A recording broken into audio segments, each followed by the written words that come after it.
नमस्कार दोस्तों, मेरा नाम है नीलेश। आज मैं आपको एक सुंदर कथा सुनाने जा रहा हूँ। दोस्तों, यह कथा है श्री गौतम बुद्ध और उंगलीमल राक्षस की। दोस्तों, एक जंगल में बहुत बड़ा विशालकाय एक काला सा भद्दा सा राक्षस था, जिसका नाम सुनने पर ही लोग डर जाते थे। ऐसी उसकी दहशत थी। वह जो भी कोई वह जंगल से जाता था उसे वह मार देता था और उसकी सारी संपत्ति लूट लेता था और उनकी एक उंगली काटकर अपने गले में लगा देता था। ऐसे ही उसने बहुत सारे लोगों की हत्या कर चुका था और उनकी एक एक उंगली अपने गले में बांध लिया करता था। इसीलिए सब उसको उंगलीमल राक्षस के नाम से जानते थे। एक बार गौतम बुद्ध जी वह गांव में गए, तब सारे लोगों के मन में उन्होंने पढ़ लिया कि कोई ना कोई चिंता इन्हें बहुत सता रही है। तब गौतम बुद्ध जी पूछते हैं कि मुझे बताइए, आप लोगों को इतना क्यों डर है, इतना क्यों आपके मन में चल विचल चल रहा है। तब सब लोग कहते हैं कि हे गुरुवर, यह जो जंगल है इसमें जो भी कोई प्रयास करता है जाने का, वह वापस कभी लौट नहीं आता और वहाँ उंगलीमल राक्षस उसे मार देता है और उनकी उंगलियाँ अपने सर पर लगा देता है और उनकी सारी संपत्ति लूट लेता है। इसीलिए इस जंगल में कोई जाता नहीं। यह जंगल मानो हमारे गांव के लिए एक श्राप बन चुका है। तब गौतम बुद्ध जी कहते हैं कि मैं इस जंगल में जाऊंगा और तुम्हें इस आतंक से मुक्त कर दूंगा। तब सब शिष्यगण कहते हैं कि नहीं नहीं गुरुवर, आप मत जाइए, वह डाकू बहुत ही खूंखार है। तब महात्मा गौतम बुद्ध किसी एक की नहीं सुनते और उस जंगल की ओर चले जाते हैं। धीरे धीरे जंगल की परिक्रमण करते करते वह उस जगह पर पहुंच जाते हैं जहां वह राक्षस का भय था।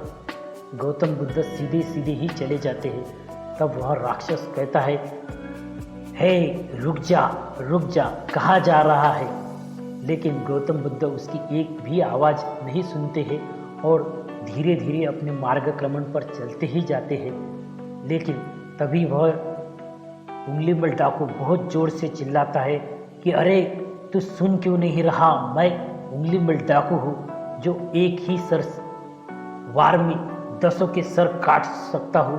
मैं ऐसा हूँ, मैं शक्तिशाली बलशाली राक्षस हूँ और तू मुझसे डरता नहीं, तू मेरी सुनता नहीं। कौन है तू। जैसे ही गौतम बुद्ध यह बात सुनते हैं तब गौतम बुद्ध पलट जाते हैं और कहते हैं कि बेटा, मैं रुक गया हूँ, बता तू क्या चाहता है।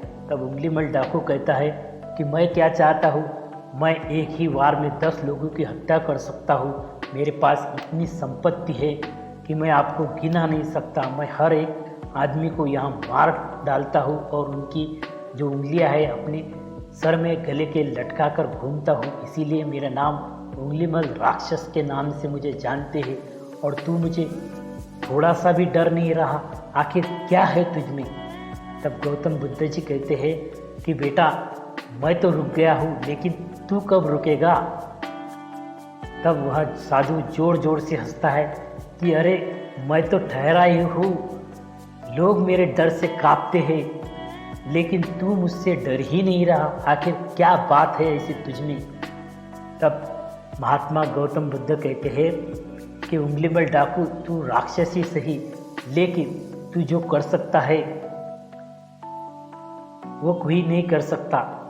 वहाँ बहुत ही प्रफुल्लित हो जाता है और उंगलीमल डाकू कहता है कि बता मैं क्या करूँ। तब गौतम बुद्ध कहते हैं कि उस सामने वाले जो झाड़ है उसकी कुछ बेल पत्तियाँ तोड़ के मेरे पास ले आओ। तब वह जल्दी जल्दी जाता है और धीरे से ही वह बेल पत्तियाँ तोड़कर गौतम बुद्ध जी के पास लाते हैं और गौतम बुद्ध जी को कहता है कि ये लो फल पर जो आपने कहे थे फल पत्ते मैं तोड़ के ला रहा हूँ। तब गौतम बुद्ध जी कहते हैं ठीक ठीक, जैसे मैंने कहा था वैसे ही तुमने किया, लेकिन जा अब इसे जोड़ दे। तब वहाँ उंगलीमल डाकू बहुत ही जोर जोर से हंसने लगता है। हा हा हा हा हा हा। अरे पगले, झाड़ की पत्तियाँ भी कभी जुड़ चुकी है।